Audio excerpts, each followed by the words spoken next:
This video has been a long time request to talk about the fun, amazing web series called Carmilla.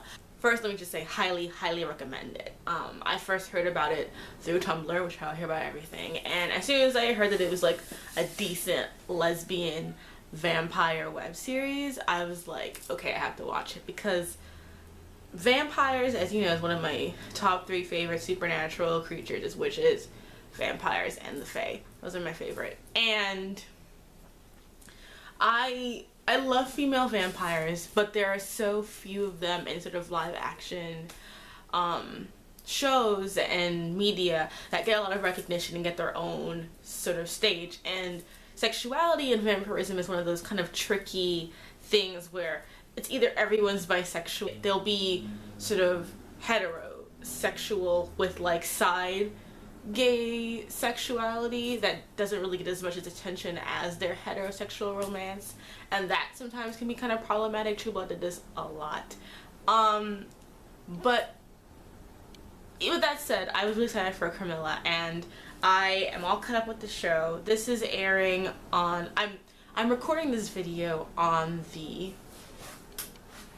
13th. So Carmilla, I'm going to talk about what I love about Carmilla and what I kind of, there's nothing I hate about Carmilla. There are just a few things that I would kind of want to be improved about the series. I love the characters. First, of course, there's Laura. Laura can certainly be annoying at times, but what I really appreciate about her character, especially when you think of the trends that we've had with female heroines in vampire romances, is that they become very romance-centric, and everything that they do is about their partner, who they want to be with, etc. With Laura, I love that as much as she cares about Carmilla, whether they're a couple or they're not a couple, as they are in season 2 going through their little split, Laura has always had other priorities, and one of her main priorities is taking care of her friends and her community. And I respect that about her, even when she goes kind of over the top. She's very naive, she's very much optimistic and trying to look at the best picture, and very much wanting to be like a justice figure. She very much believes in protecting people and helping people, and I admire that, because that's so, unfortunately, so rare. You know, very much on shows you would see, like, you know, Suki or Elena would totally ignore their family or their relatives or their friends to be with whoever their love interest was, and that's not who Laura is. Laura will even focus less on her relationship because she cares about so many outside issues, and I like that about her. I like that she definitely has her own personality. I love that Laura has ambition, she's brave. I even like her naivety. I like that she's not a cynical,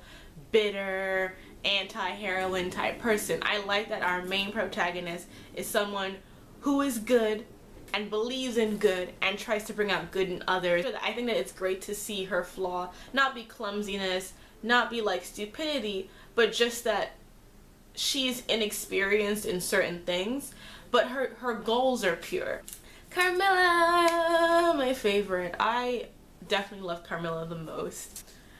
I was attached to her as the character's been exposed more and we've seen more of like her backstory, her origins, and I love that Carmilla is both a lover and a vampire. I think that in a lot of media today, there's like the reluctant, I hate being a vampire, broodiness. Like, Carmilla definitely has her angst about her, but it's because, not that because she's a vampire, but because she came from an abusive household, and 2, she's manipulated and hurt people that she's cared about, and I think those give her more depth than some other people, other vampires who are angsty for the sake of being angsty. And at the same time, Carmilla also is a vampire. She drinks blood, she's dominant, she's apathetic, she doesn't really care about humanity. She cares about Laura and Laura's sort of like little community of friends, like La Fontaine and Perry, but she is not trying to be a hero for heroic sake. She's a hero for selfish reasons, for people that she cares about, and I like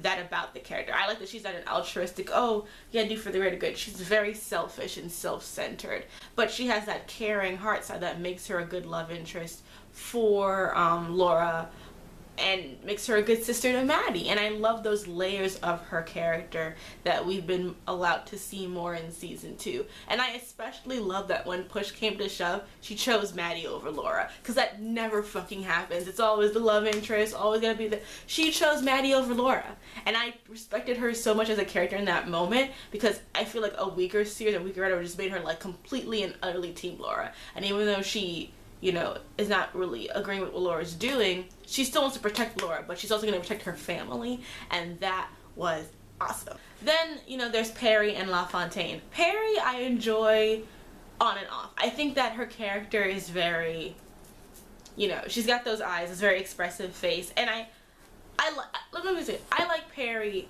a lot. I think that her character is necessary. She is the human element, even though most of the cast is humans. I think that a lot of them are either invested in this world in a way that makes them grow. And Perry still, as she says, she's kind of like, she just wants a normal life. She just wants to make cupcakes, decorate, and enjoy her little college experience. I think that's very genuine. And I feel like one of the things, like the last episode ended with her like attacking Mattie.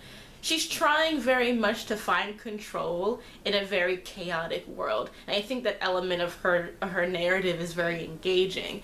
And I also like, much like Carmilla, even though she's against the vampires, she'll still help Laura, you know, hold them and keep them safe, but she's still gonna go after Mattie because she feels like Mattie has wronged her. And whether she's right or wrong, I'm not saying that she's, you know, that Mattie did kill the news team, because we still haven't established that she did. But I at least like that Perry is not villainized narratively for being anti-vampire and still is loyal to her friends. Because I think a lot of times when characters, you know, see this with Bonnie, with Tara, when they're anti-vampire and anti the love interest, the narrative is like, oh, she's horrible. I think the narrative has done a really good job of showing that Perry's anxieties and PTSD over what's happened to her from being at Silas make her a more well-rounded character and don't make her bad for not trusting Mattie and Carmilla, even though they're likable. LaFontaine, they are great. I love LaFontaine because it's great to see a non-binary character on a major show like this. I think that a lot of what makes them interesting is that they're feeling kind of like the Willow role. You know, LaFontaine reminds me a lot of Willow, but with a lot more confidence.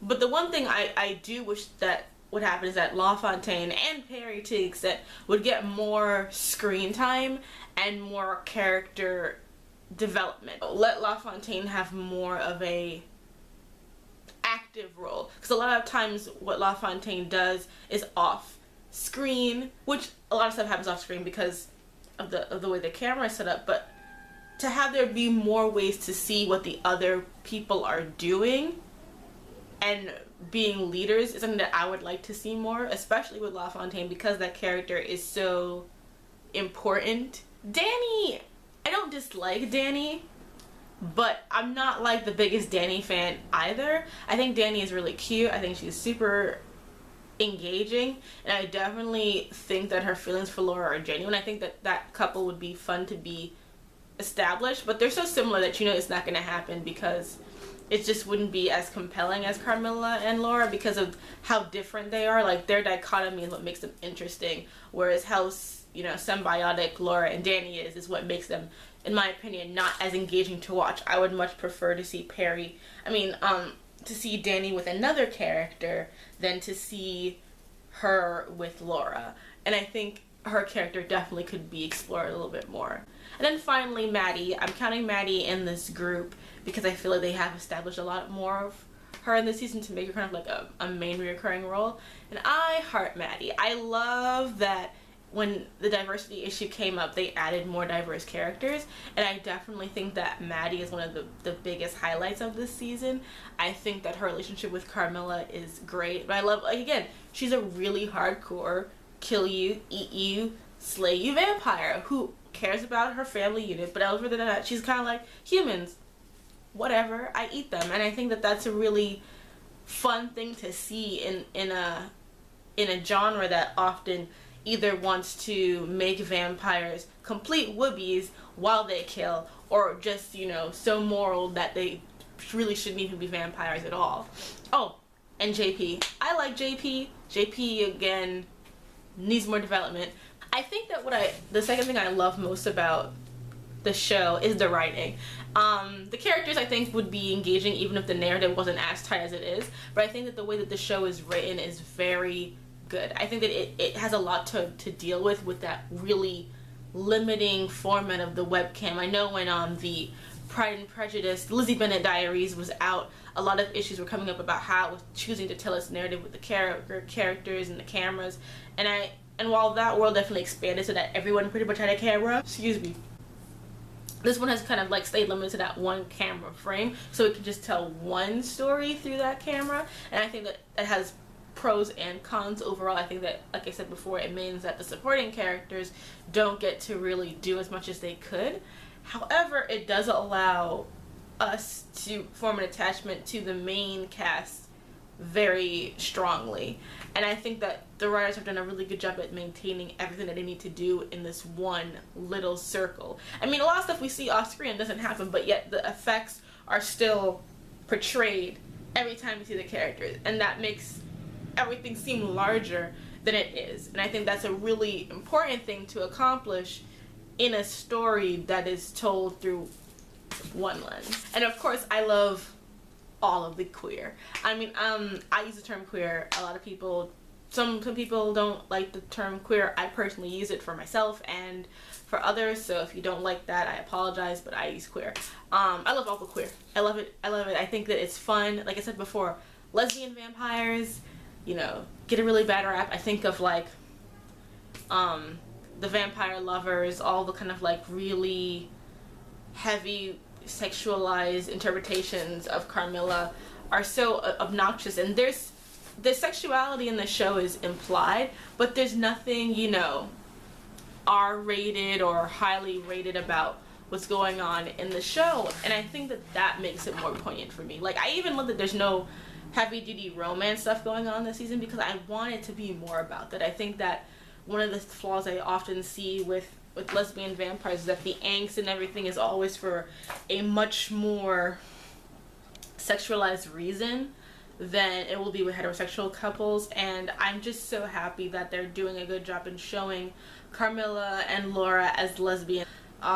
These two young lesbians, and you know, that's who they are because that's who they date, but it's also not all of what they are. You can see that they're lesbians and it's clear to the narrative, but again, it's not an after school special type thing. It's kind of normalized. You know, the one who gets to have a little bit about who they are is La Fontaine.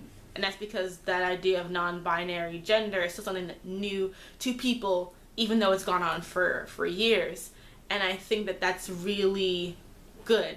And I would like to see more of La Fontaine. I'd like to see more,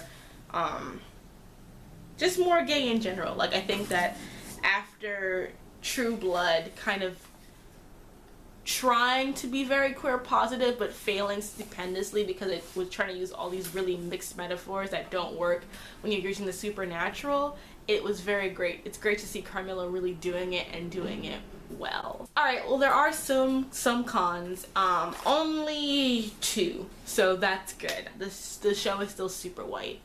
Even with the addition of Mattie and background characters, they're not part of the main core cast, and so they get so much limited screen time. They don't really get to do the same kind of things that the other characters do, and Mattie is still very much existing through the ideas of Carmilla. Like, a lot of her character is through how we see her with Carmilla, how she interacts with the rest of the cast, and for the most part she's acting around mostly white spaces. And one of the things that happens a lot is that they'll introduce a character of color who's in a high position, and that will give the illusion, oh, it's, you know, they don't care about race, they're in a high position, that means they can just be there. But you won't see them as much because they're in that position that separates them from the main cast. And I did that in the beginning with Mattie, which made her very much pushed in the background. But now that she's kind of fallen from favor, I'm hoping this will mean that she'll be more integrated with the main cast and we get to see more of her, and that we can learn more about Mattie for Mattie's sake and not just for Carmilla's story arc. And I also hope that we will get more characters of color. I think that showing queer characters of color is very important in media, and since the show has been so good at doing that thus far, I'd like them to continue to do that and recognize, you know, queer men of color, queer women of color, and I think that will kind of bring the show to kind of being one of my favorites, because it's very close to being one of my favorite vampire series, period. And I think that that aspect of it would really kind of like cinch that in the running, because that'd be something that very few shows would have done well. And I'm even going to count True Blood, because I think that True Blood tried to do well with queer characters of color, and sometimes it would hit it, and a lot of times it would also miss. So hoping for a little bit more diversity from Carmilla. It's a great show, but I think that's always been one of its main issues, that it doesn't really have a great diverse cast. And the thing about it too, also making a lot of the characters of color being antagonists to the main characters, which makes them unlikable. And that is also a problematic trend that's often happening when you bring in more diversity in these kind of shows. So just noting that, because it's how I see it. I need more supporting character growth. I think a lot of the characters on the show are really great, but they don't get a lot to do. Again, one lens, one narrative. But however, I do think that the show can do more with that, and I think that once they kind of find a way to incorporate everybody more seamlessly into the show, that it will really elevate itself. Because the show itself is almost perfect. Like, it's so well written and so well grounded in its universe that I'm always engaged with it every time it comes on, and I love it.